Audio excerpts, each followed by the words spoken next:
illustrious guest from Brian. Brian. Yeah. Yeah.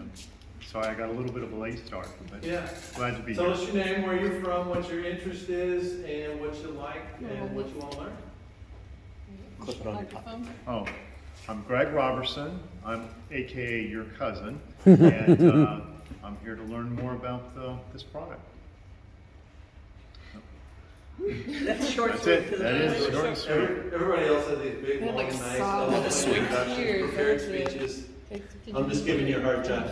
think Welcome, so. and thanks for being here. We're going through some of the benefits. We've got mold, I hate to say proof, but either mold proof or highly retardant mold Resistant. inhibitor. And but for us it'll be mold proof. And then the fire proof. You know, you hate to say proof on anything, but there are samples where you'll take fire resistant. But I'll say it's as resistant as anything I've seen other than actual concrete. There's a lot of demonstrations where people take a sample of it, run the torch that you use for sweating pipes on it until the fuel's out of the torch and it doesn't smoke out or flame out. It's just a fantastic product. The ASTM testing that went into does it smoke or does it flame out? There's a scale of like 1 to 10 where, you know, 1 is really good and 10 is really bad, and this was scored somewhere around a 0. It just crushed it. And that's hitting the Hempcrete wall without any finishes on it. Yeah, Because then once you put a more lime plaster on top of that, it creates an even harder barrier for the fire to get into that internal structure. I was going to say mold again because our first house was a slab in a floodplain that wasn't recognized by the city. We had a wastewater drainage right out in front. During the heavy floods, our whole neighborhood, our corner of the neighborhood would flood with a foot of water to try and get back behind us where the creek ran. And so we had a lot of health problems with my family in our first home. And then we leapfrogged into a 1920 Craftsman pier and beam, but someone had poured a perimeter foundation wall afterwards, and then the grade below in the house was like 6 inches below the existing grade, and so if water did get in, there was no way for it to escape. And we had our floors were rotting out beneath us. We were sick all the time before we knew what was happening. And then now we're living in our camper with 6 people, and so the humidity inside that, and we've been battling now for the past 3 months. We've been in it for a year, and just recently we have not been able to get healthy again, which is speeding up the process of needing to build a healthier structure. The indoor air quality, the humidity regulation. Is just vital because without health we have absolutely nothing.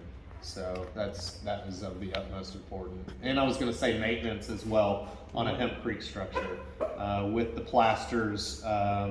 It really, and even as a landlord sort of a scenario, the less time you have to spend fixing up your property is better because there's always something to do. It's nice to be mold proof and tenant proof. Right. Stuff like that. And I know, the last pandemic that we had taught us something about being at home all day long, all year long. It's kind of like, hey, I don't spend 24 hours a day here all the time, and then anything that's going to bother you or affect you, you're kind of noticing it now. Yeah. And anybody done any renovation projects where you've seen like the weeping windows where it leaks? Dave, tell us about what you had your end up for, and then we'll talk more about the little small water penetrations. Yeah, people don't realize that, especially our modern building techniques, their homes are making them sick.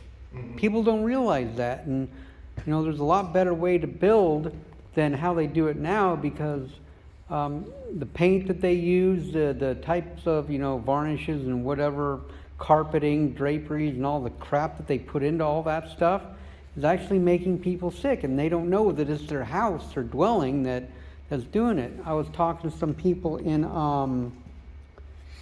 in the Middle East, you know, where they have to build everything with concrete because they have no trees.